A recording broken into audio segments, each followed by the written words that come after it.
સુરત શહેરના મોટા વરાછા વિસ્તારમાં એક ગંભીર મારામારી અને જાનથી મારી નાખવાની ધમકી આપવાનો બનાવ સામે આવ્યો છે। માહિતી મુજબ મોટા વરાછા વિસ્તારમાં રહેતા નરેશભાઈ ડોબરિયા પર જૂના પૈસાના લેતી દેતીના મામલે હુમલો કરવામાં આવ્યો હતો। નરેશભાઈ તેમના બનેવીના હિસાબ મામલે સમાધાન માટે છેલ્લા 2 મહિનાથી વચ્ચે રહી રહ્યા હતા।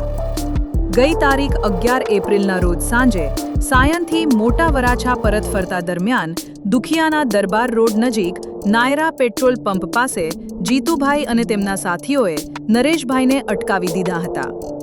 આ દરમિયાન આરોપીઓએ મા બહેન સમી ગાળો આપી ઢીક્કા મુક્કાથી માર માર્યો હતો।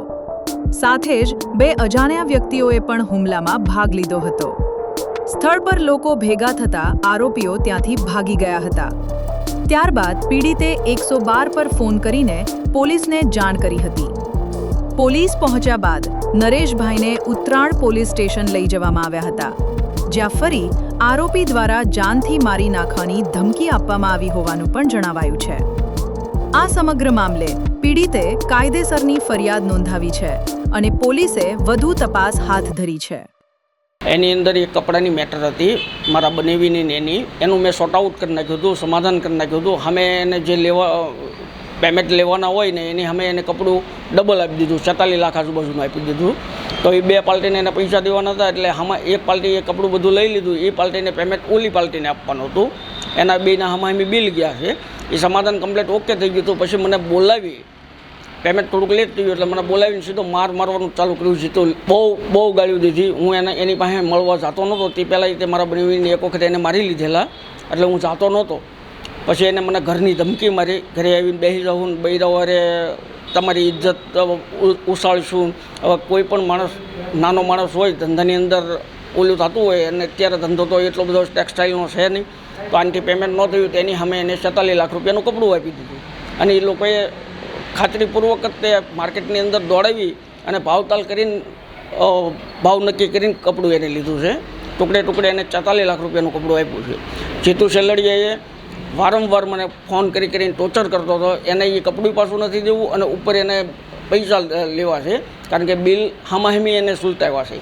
બિલ સુલતાવ્યા, આનો મારા બનેવીનું બિલ નથી ગયું, એટલે એ ડબલ કેસ કરીએ કે આપણી ઉપર, એટલે વારંવાર અને મને આની અંદર જવાબદારીમાં મને નાખી અને મારી પાસેથી એને પૈસા લેવા હતા। એ મેં જવાબદારીની ના પાડી, એટલે કે એક વખત મળો, કાંઈ નહીં, બિલ આપણે સુલતાવી નાખવી, હામાં અમે કપડું રિટર્ન કરી નાખવી ના અમને। તો 90 દિવસે એને કપડું રિટર્ન કરવાનું કીધું। તો કીધું ભાઈ 90 દિવસે રિટર્ન કરવાનું ન હોય, તમારે પ્રોબ્લેમ એટલો બધો હતો તો પહેલી 2 ડિલિવરીમાં ના પાડી દેવાય ને। તો એને ના ન પાડી અને જેમ ફાવે એમ બોલે જીતુ સેલડિયા, અને વારંવાર પરેશાન કરતો હતો। એમાં ઘરની ધમકી મારી, એટલે હું એને મળવા ગયો।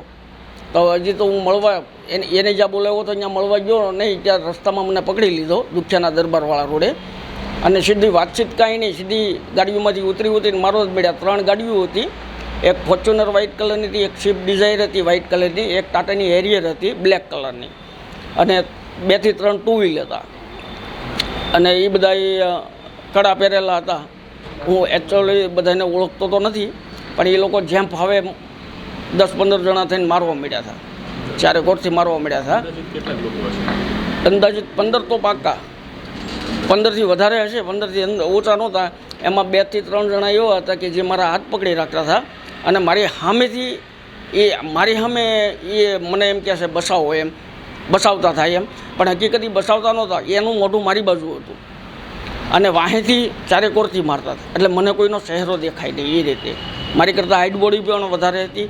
એમાંથી એક ભાઈ છે લાલો કુકડિયા, અને એનું ગામ છે કંઈક વદર, એને એકનું નામ મને ખબર પડી છે, બાકી તો બધા ઘણા હતા, એટલે બધાના નામ મને ખબર નથી।